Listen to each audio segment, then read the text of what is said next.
In the game of power, trust is a blade sharper than any sword. Yet wield it carelessly, and it will sever your own hand. Today, we unravel why placing faith in many is not a virtue, but a fatal weakness that guarantees your ruin. Listen closely, for in the shadows of ambition, trust is a currency more treacherous than gold. To rule is to control not only men's actions, but their intentions. And to mistake goodwill for loyalty is to invite betrayal's cold dagger. This discourse peels back the veil of naive benevolence, exposing the dark calculus of human nature. Here, we confront the unsettling truth. Power demands suspicion, manipulation, and above all, restraint in whom you choose to rely upon. To understand this is to grasp the very foundation of survival and dominion. In the shadows where power is born and crushed, loyalty is the most beguiling of illusions. You may think a man's word is a bond, that promises are chains to bind him forever. But ask yourself, how often have those chains turned to smoke, slipping away when you most needed their weight? When you trust too freely, you gift your enemies the weapons of betrayal, cloaked beneath honeyed words and false smiles. Consider the tale of Cesare Borgia, a man as ruthless as he was charismatic. He understood that loyalty is never given. It is seized and bent to your will, shaped through fear and advantage, never through empty vows. Cesare did not mistake flattering words for allegiance.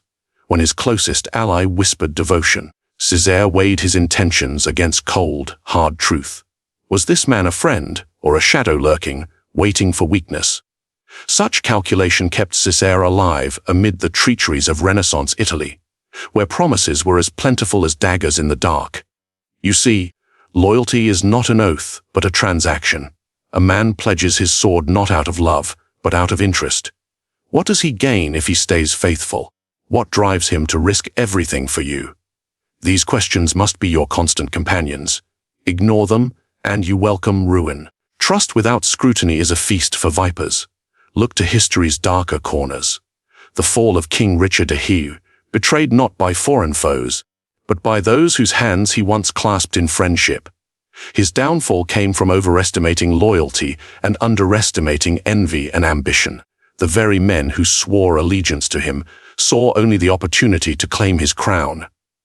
Did Richard not understand that loyalty, like power, is always precarious? That beneath every oath lies the shadow of self-interest, ready to consume the one who is blind to it. Psychology reveals the same brutal truth. Human nature is a battlefield where self-preservation reigns supreme. Promises are fragile constructs, often designed to secure immediate gain. When the stakes rise, when the winds of fortune shift, the true colors emerge, colors painted not in fidelity, but in convenience. You must ask yourself in moments of crisis, will your allies stand firm, or will they pivot, abandoning you as easily as they embraced your cause? The wise ruler learns to read beyond words, to dissect the motives hidden beneath courteous expressions. What does this man want? What fear drives him? What greed pulses beneath his skin? These are the questions that will keep you alive. Remember the cunning of Cardinal Richelieu, who ruled France not by trusting those around him, but by mastering their desires and fears. He created a network of spies, a web of manipulation that revealed true loyalties and exposed false ones. He did not cling to promises, he tested them, broke them, and forged new alliances on the anvil of calculated mistrust. His power grew not from trust, but from control. You may ask, how do you protect yourself from betrayal? The answer is not in seeking perfect loyalty. That is a fool's quest. But in limiting the power any one person holds over you. Divide your confidence. Create rivalries. Keep them dependent on your favor and afraid of losing it. A man who fears your wrath will think twice before turning his blade against you. Trust, then, becomes a strategic weapon, doled out sparingly, like poison. Used wisely, it binds those who serve you. Used carelessly, it corrupts and destroys. You must wield it coldly, with the same ruthless calculation you apply to armies and alliances.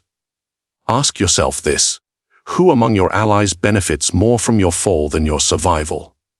Whose silence hides a dagger poised to strike? These are the shadows you must illuminate, the traps you must disarm before they spring. You cannot afford the luxury of believing in good faith. It is a luxury reserved for the weak, those who seek comfort in sentiment rather than command. Power is a game of mirrors, reflecting your image back at you through the eyes of those who watch and wait. Only by recognizing the deceit within those reflections can you hope to dominate rather than be dominated. In the end, trusting too many is to scatter your strength, to give away your leverage piece by piece until you stand naked before your enemies, and they will not hesitate. The moment you show weakness, the moment your vigilance wanes, they will strike.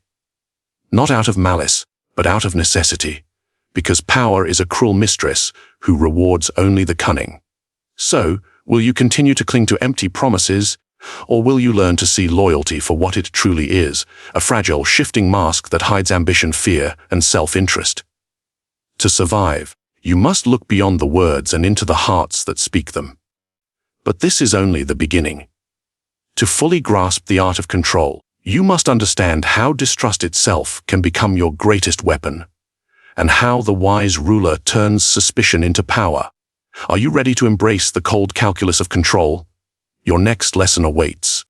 In the world of power, distrust is not a flaw, it is a fortress.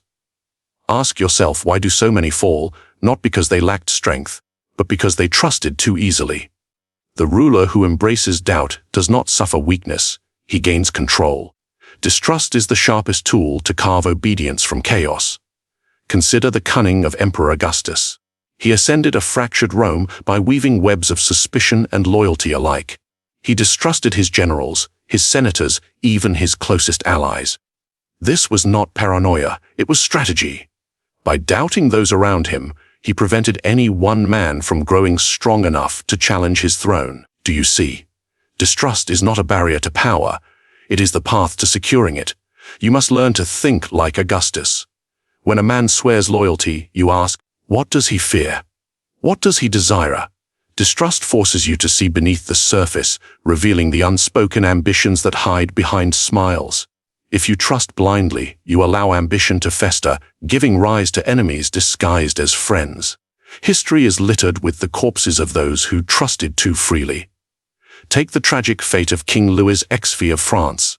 His belief in the goodwill of the nobility blinded him to their plotting.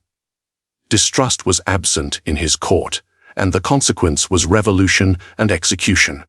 Contrast this with Elizabeth I of England, who surrounded herself with spies and cultivated a culture of distrust.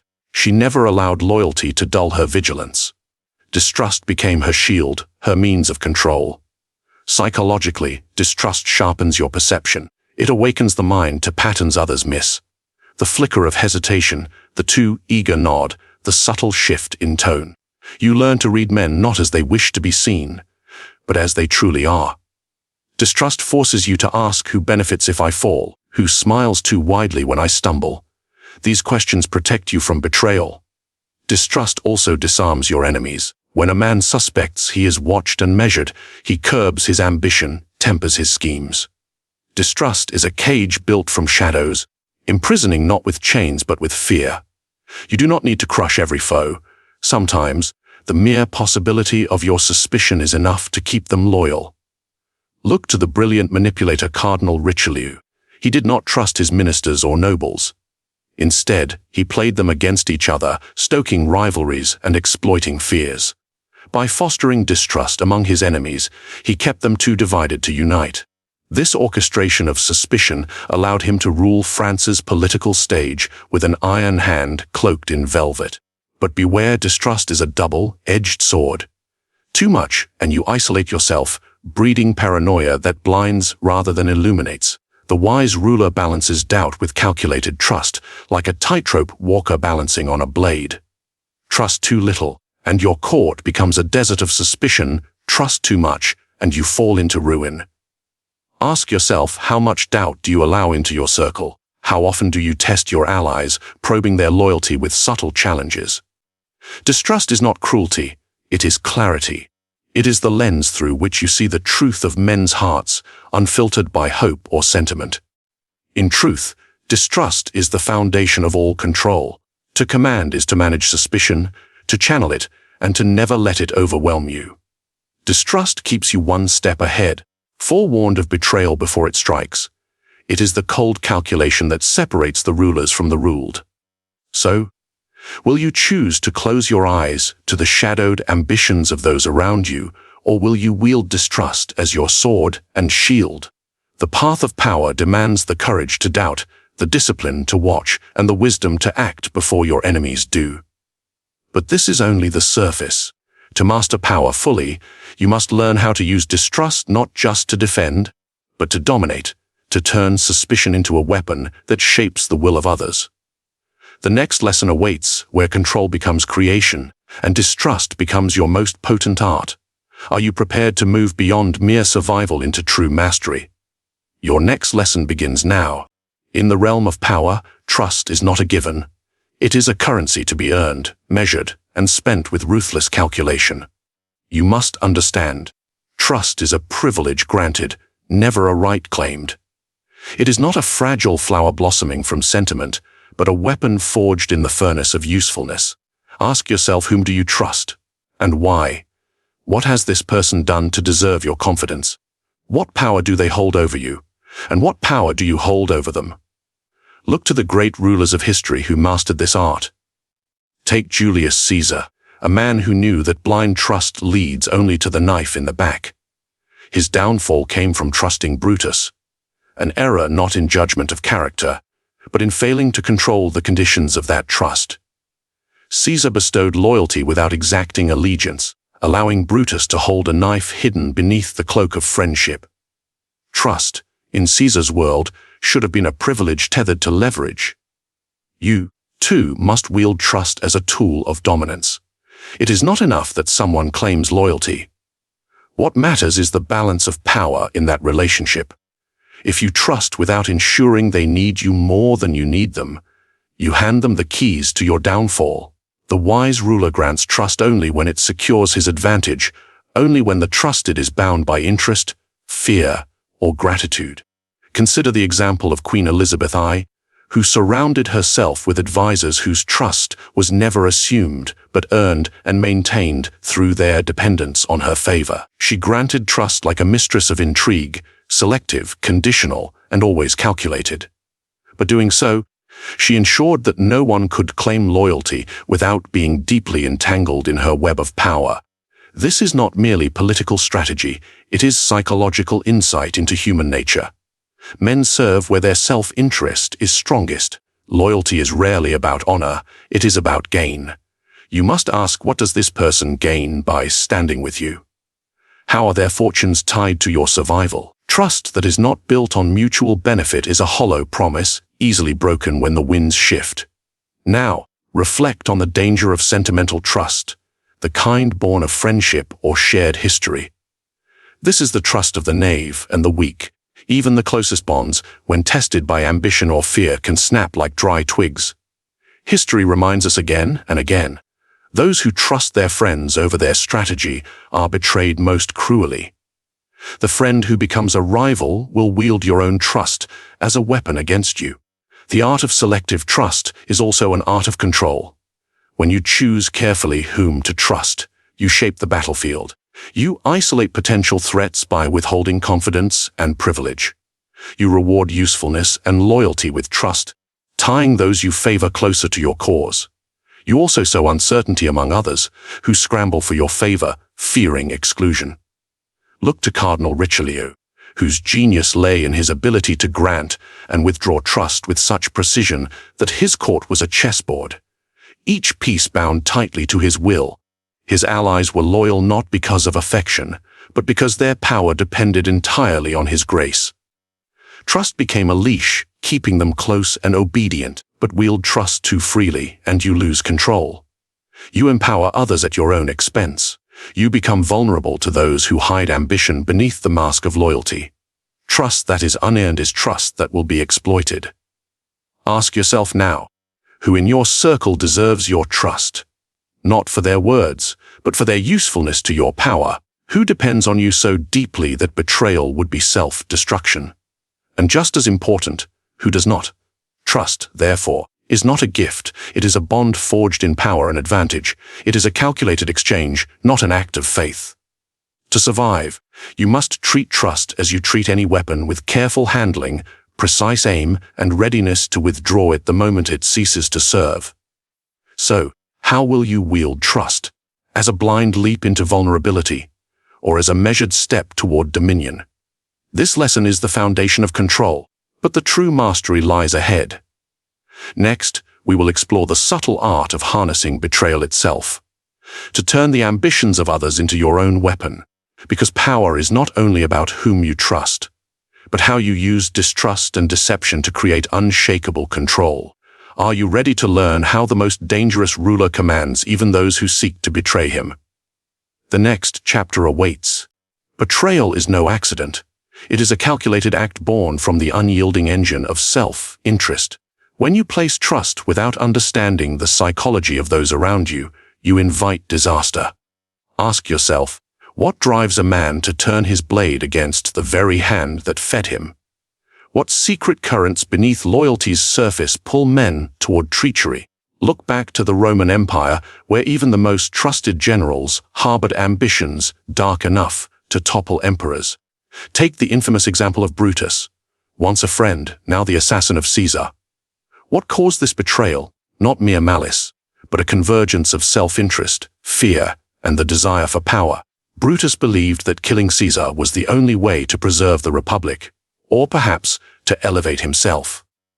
Do you see how complex betrayal is? It is never simply evil, but a cold calculation shaped by shifting allegiances and personal gain.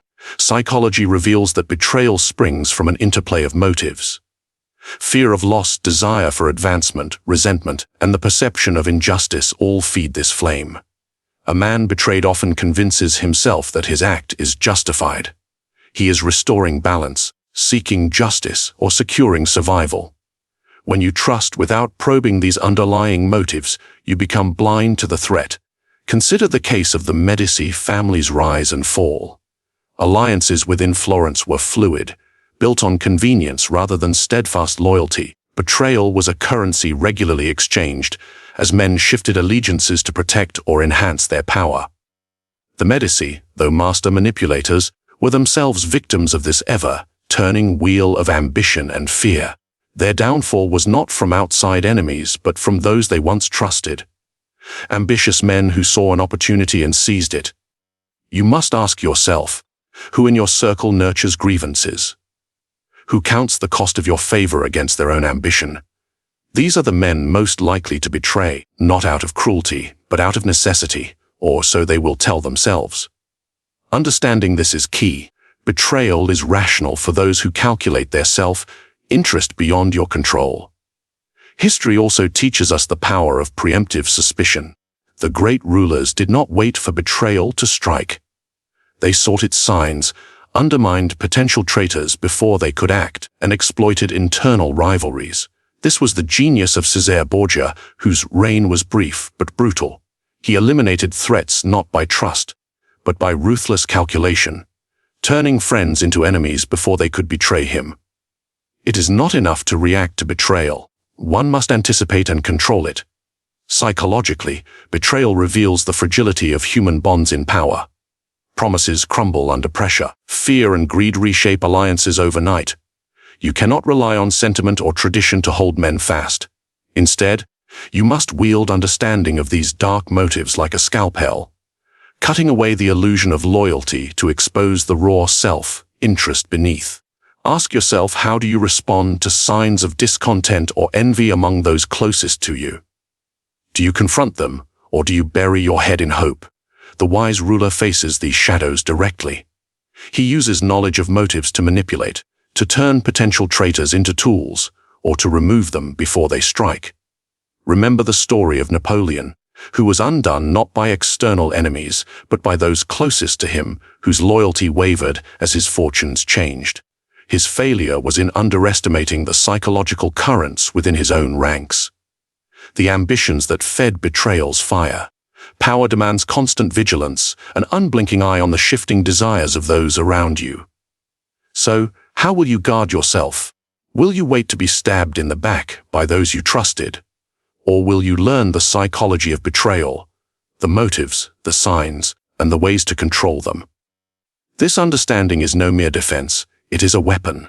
To master power is to harness betrayal itself, turning the ambitions and fears of others into your own arsenal.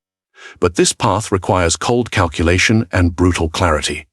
Your next lesson reveals how to transform suspicion and betrayal into instruments of control. Because power is not just about surviving betrayal, it is about commanding it. Are you ready to learn the art of turning enemies into allies before the first blade is drawn? Your next challenge awaits. Power is a precarious throne balanced on the uneasy tension between loyalty and suspicion. To master it, you must become the conductor of chaos, shaping the suspicions, fears, and ambitions of those around you, turning them into instruments of your will. Ask yourself, can you maintain control if those closest to you grow too strong? Can you lead when rivalries ferment beneath your gaze? The answer is no, unless you learn to master the delicate art of managing both suspicion and loyalty. Look to the cunning of Emperor Augustus. His reign began amid civil war and distrust, yet he forged a peace that lasted decades. How? By never allowing any one man to consolidate enough power to challenge him. He encouraged rivalries among his generals and senators, playing them off one another like a skilled puppeteer. Suspicion was not just tolerated, it was cultivated. Each nobleman watched his neighbor, afraid to unite against the emperor. Augustus did not crush these men outright, he controlled them through a careful balance of reward and mistrust. This orchestration of suspicion was his fortress. Do you see the lesson? Control is not the absence of conflict, but its management. Rivalry, jealousy, and suspicion, when harnessed, become tools that keep power secure. You do not suppress these forces, you channel them, allowing none to grow so large as to challenge your throne. It is a game of division and balance, where your role is both king and chessmaster. Consider the story of Queen Elizabeth I and her court. She thrived amid a network of spies, whispers, and shifting alliances.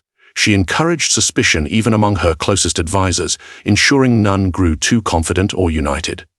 By fostering mistrust, she kept her court dependent on her favor and wary of one another. Elizabeth's power rested not only on loyalty, but on the precise calibration of suspicion. Her reign teaches you this: suspicion is not weakness. It is a weapon when wielded with subtlety. Psychologically, humans are creatures of self-interest and fear. When suspicion rises, it focuses minds, sharpens vigilance, and tempers ambition. But suspicion without control breeds chaos, rebellion, and distrust that spills beyond your command. The wise ruler balances it with trust, just enough to bind others to him, but never enough to dull their wariness. This balance keeps allies compliant and rivals cautious. Look at the downfall of Napoleon. His failure was in allowing loyalty to blind him to brewing dissent. His generals, once rivals kept in check, found common cause in his absence. Suspicion gave way to conspiracy, and the fragile balance collapsed. Power demands constant orchestration of these human impulses. Without it, you invite chaos. Ask yourself, do you cultivate subtle rivalries within your sphere? Do you allow suspicion to circulate enough to prevent complacency, but not so much that it consumes loyalty? Do you reward those who serve you, while reminding them their favor is fragile and contingent? Mastery of power is mastery of this delicate dance. Control through suspicion is not cruelty, it is clarity. It prevents the formation of coalitions that threaten your rule. It forces others to seek your favor, knowing their rivals do the same. It ensures that your power is not just supported, but actively protected by the self-interest of those around you. Remember Cardinal Richelieu, who turned the French court into a labyrinth of intrigue. His genius lay in his ability to stoke fears and rivalries, keeping nobles too distracted to unite. He rewarded and punished with calculated precision, ensuring no alliance grew strong enough to overthrow him. Richelieu's power was a web of controlled suspicion, each thread taut with tension, but none snapping free. How will you manage the dangerous potential of suspicion in your own circle? Will you suppress it and risk unity that breeds strength in your enemies? Or will you foster it, controlling the chaos to bind your allies and fracture your foes? The answer is clear to reign. You must become both the architect and the arbiter of suspicion. You must cultivate it as a means of control, knowing when to fan the flames and when to dose them. This is the secret to keeping power stable and unchallenged. But mastery does not end here. Suspicion is a tool, but the ultimate ruler uses it to create loyalty so deep that even suspicion cannot divide it.